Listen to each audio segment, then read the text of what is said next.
now that we talked about Nintendo and their conference, and some of the games that are okay and some of them are not, let's talk about some of the other games that kind of got me and some of my friends excited.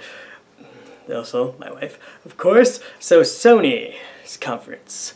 The biggest thing that I think was revealed were two different games that one was kind of an old favorite that people wanted to see a little bit more of and we're hoping to see come out soon is The Last Guardian.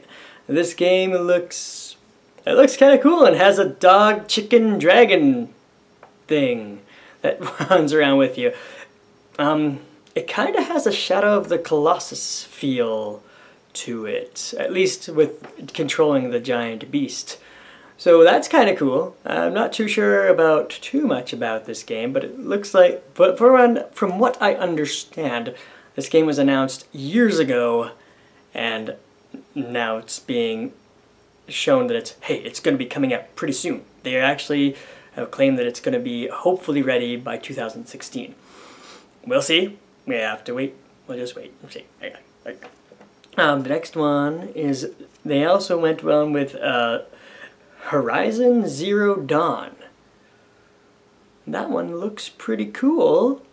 It's a survival type game where you are battling or surviving against these robot things. these giant robots that roam around in herds like animals. It's interesting. Apparently it's set in a after basically civilization has died out and humanity is living in caves and clans, and skyscrapers is now where these skyscrapers have been taken over by nature, and these robotic animals are roaming the world. So robotic enemies, robotic creatures, I should say. They're not really enemies per se, but people are surviving by harvesting or taking down these mechanical weapons and taking some of the tech and rehashing it for different purposes for humans, for people. So that's a really interesting concept. It's kind of like nature versus man versus nature versus machine. So that's pretty interesting, and I like the theme of it. And that's all I can say about that. Now my wife, she is really excited. Now, oh wait, hold on. Before I get into this next thing, Horizon Zero Dawn is slated also to have a release date for 2016. So hopefully we'll see more things about that. I don't know. I'm not much into the survival genre of games, but at least looks cool, and it made me go, hey, that might be cool. Anyway, next thing. Stephanie, my wife, is really excited for this game. It's World of Final Fantasy, and it's coming out 2016. And she loves it because of the cute little chibi Final Fantasy characters. And yeah, I think it might be a fun game too, because I like RPGs in general. That's more so my style of games. You probably have seen a lot of them on the channel. But anywho's. Yeah. And then Sony dropped this big old bomb, this big old nuke on the E3 conference. Well, I guess it's kind of more Square Enix because it's their property, but they announced it's going to be for their system alone, or at least to start with, I would imagine. I hope it comes to other consoles. I should say what it is first because, oh, the hype is so real. Okay, it is a remake of Final Fantasy VII, which a lot of people have been waiting for and anticipating for, yeah, myself included. But, I mean, I like that they're doing this, and I would like to see remakes of 5 and 6 as well. And I think I read somewhere that the person who in Square Enix who is kind of in charge of making this remake is also interested in making remakes for 5 and 6. So we'll see what happens. We'll see if that actually becomes a thing. I mean, it took them a long time, though, to get to doing this. Final Fantasy VII Remake, and understandably so. I mean, but Square Enix has been trolling us, though, especially with that last year's announcement of porting the PC version of the game of Final Fantasy VII to PlayStation 4. Yeah, that was good one, Square, good one. But yeah, I was really excited because halfway through the trailer we were just like, that's Final Fantasy music. Is this 7? And then we saw the slide and like, it's 7. We saw the slide in Midgar. We saw the kids play with, one kid had a big sword. It was like, yeah, that's similar to Cloud's sword. It's a remake. It's happening. And I'm excited for it. I don't know if you guys are. I will probably buy it and throw my money at it like most everyone else. But I really hope they do a good job at remaking it. I don't know if they should improve upon anything. Just make it looking pretty. I don't know what else to say. But a friend of mine, she suggested that I would talk about this game. It's called Unravel. And it looks interesting. I don't really know what to make of it. Basically, it's a side-scrolling puzzle-solving, get to the other side type game, where your character is basically this wire figure that's covered in yarn, and you have a string of yarn trailing behind you, and you can use this yarn to get across to things, leap over things, and it looks interesting. I don't know if it steals E3's show or not, but it's cool. Let me know what you think of Unravel in the comments, I guess. And then another big release from Naughty Dog, Uncharted 4 was talked about at Sony's conference, and the only funny thing that happened was that apparently when they tried to demo the gameplay part of it, they didn't sync a controller to the system and they had to reset everything, unfortunately. That was a little bit of a whoopsies, but it's looked good, and I haven't played any of the other Uncharted games, but I know that they are very popular, and gathering from that, it's pretty cool, I guess. And now let's go on to Square Enix's actual conference. Of course, Square Enix also talked about Final Fantasy VII Remake. They didn't elaborate on anything else, they just showed the trailer. I guess they don't really have anything else to show except that, hey, we're actually doing the thing we promised you years and years ago when we did that tech demo, back when PlayStation 3 first came out.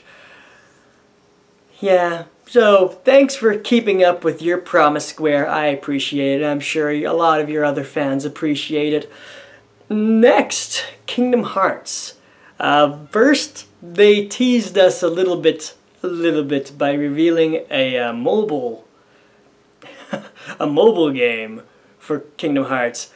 The Square Enix, being the typical trolls they are, say, hey, there is Kingdom Hearts, we're going to talk about Kingdom Hearts, and then they show this mobile app that everyone is just like, we want to hear about Kingdom Hearts 3, please, not this mobile game. But they claim that this game has a story plot that happens before 3.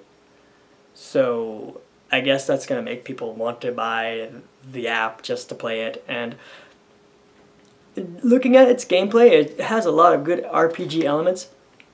So I don't think it's going to be necessarily a bad game. It's just that, you guys, we want to hear about Kingdom Hearts 3. Which they showed us promptly right afterwards. The trolls they are.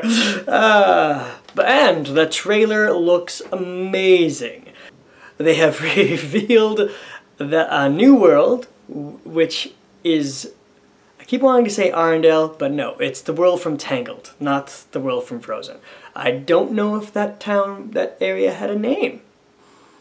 So, but it's the world from Tangled. And there's these new enemies that look like dandelions, and once you hit the big one, a bunch of little ones come out, and it looks like it's going to be a pain in the butt to fight, but it looks it looks awesome. The gameplay looks great. They've changed minor things, but it still looks cartoony and Kingdom Heartish as always, so I'm really excited for Kingdom Hearts 3. I really hope, I know it's going to be a good game, actually. I don't really hope it's going to be a good game. I think it will do justice to everything else. As long as I still don't understand what's going on in the plot, I will enjoy it. The gameplay is what I'm there for, really, anyway. But it'd be nice to to have a little bit of a refresher as to the plot, because it's been a long time since Kingdom Hearts 2 was around. Alright, so next up they announced a new Nier game, which I believe the people from Platinum Games is assisting in developing this title. They don't have a full title for it yet, they just have Nier New Project is what they're calling this so far, so there's no subtitle yet. But the trailer looks great, actually, and it's really intriguing for me as a gamer. And then the next thing they showed us, not promptly after that, I don't know, yeah. The next thing that really caught my attention at Square Enix's conference is Star Ocean, Integrity and Faithlessness. That's an interesting subtitle. But it's the new Star Ocean 5, I believe is the number we're on. I could be wrong. But anyway, the main thing that I liked about what they showed in the trailer, I guess, is how you can run across the field and then all of a sudden you're there with enemies. It's really seamless. They've made it an open world. Yeah, they made it an open world where you can just run up to enemies and get into it, and then your HP bars show up and then you're in the fight. It's really seamless and it looks cool that way. Star Ocean looks like it's gonna be amazing and I can't wait to get my hands on that game. Next, Bethesda had a couple of things, but the only thing that I really took notice of in their conference was Fallout 4, which of course looks really good. The reveal trailer they showed a week before E3 to get everyone hyped up was really nice. And yeah, it looks like a good game. Now Namco's bringing out another Dark Souls game, Dark Souls 3, that's coming out. And yeah, what else can I say about Dark Souls? If you enjoy dying in a video game, then play Dark Souls. But yeah, I'm sure I don't know what new features are coming in for that, but they have announced that they are making it, so it's going to be a thing. It'll probably be coming out next year. And that's all I can think about that. EA is a game.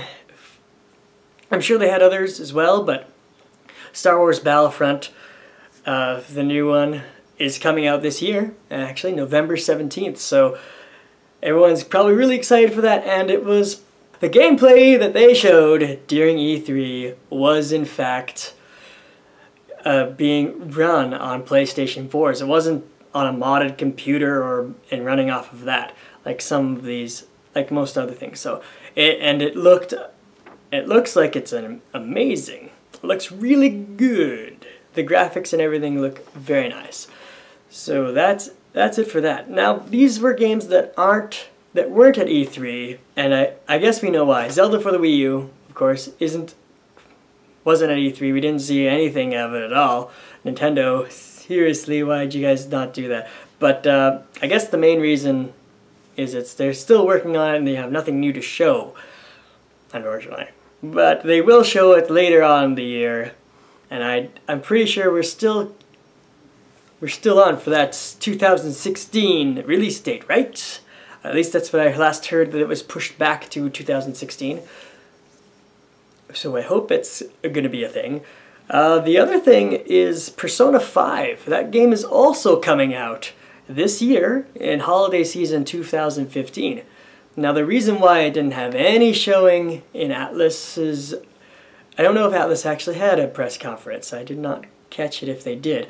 But the main reason why I heard that it wasn't even shown there is because spoilers.